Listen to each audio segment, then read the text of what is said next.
नमस्कार मंडळी, welcome back to my channel Gapshap banded. चला तर पाहूया श्री रामचरितमानस या पुस्तकाचा पुढचा भाग. जगण्याचे व मरणाचे फल दशरथांना मिळाले. त्यांची निर्मल कीर्ती अनेक ब्रह्मांडामध्ये पसरली. जीवात जीव असताना त्यांनी श्रीरामांचे चंद्रासमान मुख पाहिले आणि श्रीरामांच्या विरहाच्या निमित्ताने आपले मरण सार्थ केले.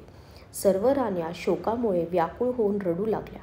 राजाचे रूप, शील, बल आणि तेज यांचे वर्णन करीत करीत त्या अनेक प्रकारे विलाप करीत होत्या व जमिनीवर वारंवार लोळण घेत होत्या.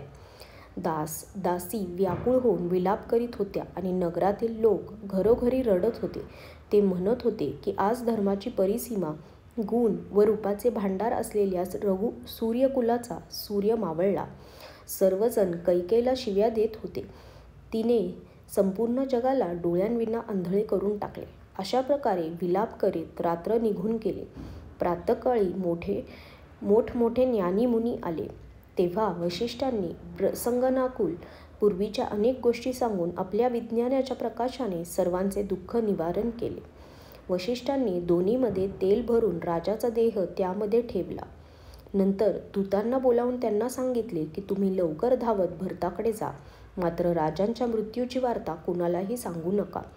जाऊन भरताला एवढेच सांगा की दोघा भावांना गुरुजींनी बोलावले आहे. मुनींची आज्ञा होताच दूत दौडू लागले. ते उत्तम प्रकारच्या घोड्यांनाही आपल्या धावण्याच्या गतीने लाजवीत होते. जेव्हा अयोध्येमध्ये अनर्थ सुरू झाला तेव्हापासून भरताला अपशकुन होऊ लागले. रात्री त्याला भयंकर स्वप्ने पडत होती आणि जागे झाल्यावर मनात अनेक तऱ्हेचे वाईट विचार येत होते. अनिष्टाच्या शांतीसाठी तो दररोज ब्राह्मणांना भोजन घालून दाने देत होता.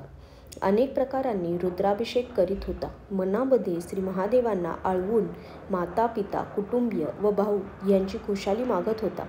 अशा प्रकारे भरत मनात काळजी करीत होता. एवढ्यात दूत पोहोचले. गुरूंची आज्ञा ऐकताच भरत श्री गणेशाची प्रार्थना करीत निघाला. हवेच्या वेगाने धावणाऱ्या घोड्यांना दौडवीत ते बिकट नद्या, पर्वत व जंगले ओलांडत निघाले. त्यांच्या मनात मोठी काळजी वाटत होती. काही सुचत नव्हते. मनात विचार येत होता की उडून अयोध्येला पोचावे. एक एक क्षण वर्षाप्रमाणे जात होता. अशा प्रकारे भरत नगराजवळ पोहोचला. नगरात प्रवेश करताना अपशकुन होऊ लागले. कावळे डावीकडे बसून कर्कशपणे काव काव करीत होते. गाढवे व कोल्हे विचित्र आवाज काढत होते. हे सर्व ऐकून भरताचे मन कासावीस झाले होते. तलाव, नद्या, वने, बगीचे हे सर्व कळाहीन झाले होते. नगर फार भयंकर वाटत होते. श्रीरामांच्या वियोगरूपी वाईट रोगाने त्रासलेले पशु, पक्षी, हत्ती, घोडे यांना पाहावत नव्हते. नगरातील स्त्री पुरुष अत्यंत दुःखी झालेले होते. जणू सर्वजण आपली सर्व संपत्ती गमावून बसले होते. नगरातील लोक भेटत होते परंतु काही बोलत नव्हते. गुपचूप प्रणाम करून जात होते. भरत सुद्धा कुणाला खुशाली विचारत नव्हता, कारण त्याच्या मनात भय व विषाद भरला होता. बाजार व रस्ते पाहावत नव्हते. जणू दाही दिशांना वणवा लागला असावा. पुत्र येत असल्याचे ऐकून सूर्यकुल रूपी कमलाला कोमेजून टाकणारे चांदणे बनलेली कैकेयी फार आनंदित झाली. ती आरती सजवून आनंदाने धावली आणि दरवाजाजवळ भेटताच भरताला महालात घेऊन गेली. भरताला सर्व परिवार दुःखात असलेला दिसला. जणू कमलवनाला दवाने करपून टाकावे. एक कैकेयीच अशी आनंदित दिसत होती जणू जंगलाला आग लावून भिल्लिणीला आनंद वाटावा. भरताला काळजीत पडलेला व उदासवाना पाहून ती विचार करू लागली की आमच्या माहेरी सर्व खुशाल आहे ना. भरताने सर्व खुशाली सांगितली. मग आपल्या कुळाचे क्षेम विचारले. भरत म्हणाला की बाबा कुठे आहेत, माझ्या सर्व माता कुठे आहेत, सीता व माझे प्रिय भाऊ राम लक्ष्मण कुठे आहेत.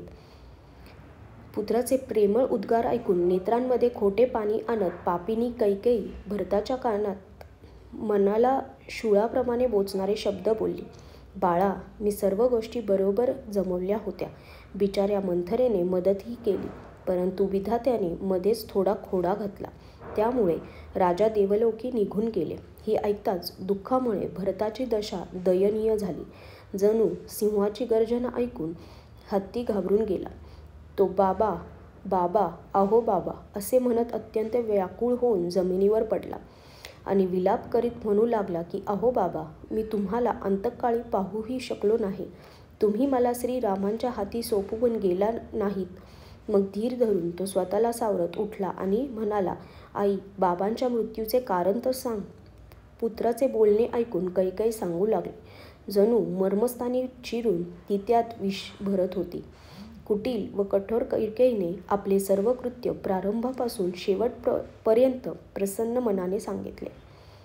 श्रीरामचंद्रांचे वनात जाणे ऐकून भरत पित्याचे मरण विसरून गेला आणि मनात या सर्व अनर्थाचे कारण आपण आहोत असे समजून अवाक व सुन्न झाला. आजच्यासाठी धन्यवाद.